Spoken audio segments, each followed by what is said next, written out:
On glancing over my notes of the 70-odd cases in which I have, during the last 8 years, studied the methods of my friend Sherlock Holmes, I find many tragic, some comic, a large number merely strange, but none commonplace.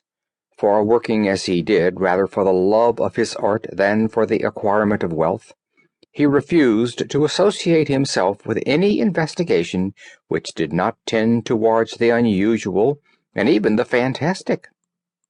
Of all these varied cases, however, I cannot recall any which presented more singular features than that which was associated with the well-known Surrey family of the Roylotts of Stoke Moran. The events in question occurred in the early days of my association with Holmes, when we were sharing rooms as bachelors in Baker Street. It is possible that I might have placed them upon record before, but a promise of secrecy was made at the time, from which I have only been freed during the past month by the untimely death of the lady to whom the pledge was given. It is perhaps as well that the facts should now come to light, for I have reasons to know that there are widespread rumors as to the death of Dr. Grimesby Roylott, which tend to make the matter even more terrible than the truth.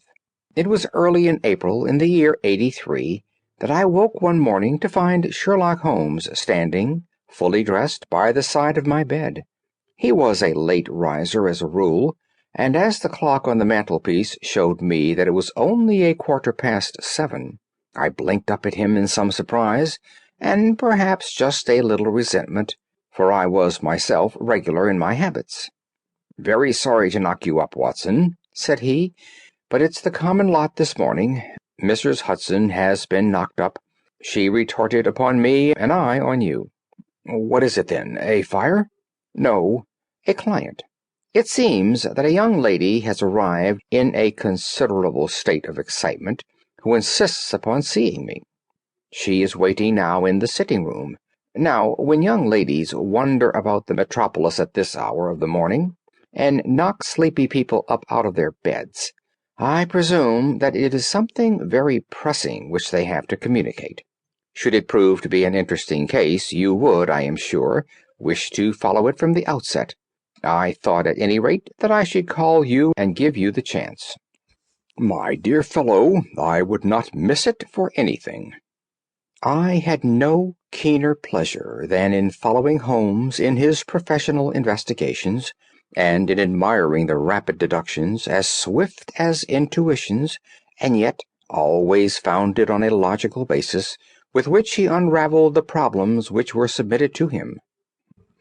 I rapidly threw on my clothes, and was ready in a few minutes to accompany my friend down to the sitting-room. A lady, dressed in black, heavily veiled, who had been sitting in the window, rose as we entered. "Good morning, ma'am," said Holmes cheerily. "My name is Sherlock Holmes. This is my intimate friend and associate, Dr. Watson, before whom you can speak as freely as before myself. Ha! I am glad to see that Mrs. Hudson has had the good sense to light the fire. Pray draw up to it, and I shall order you a cup of hot coffee, for I observe that you are shivering."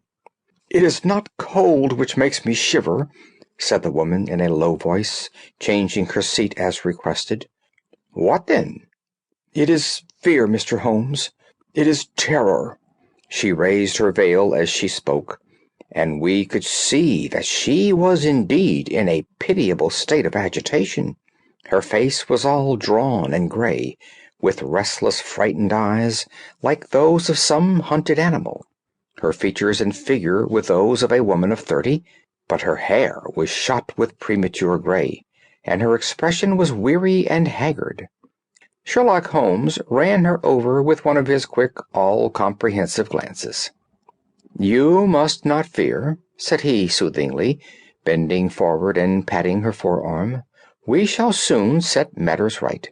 I have no doubt you have come in by train this morning, I see."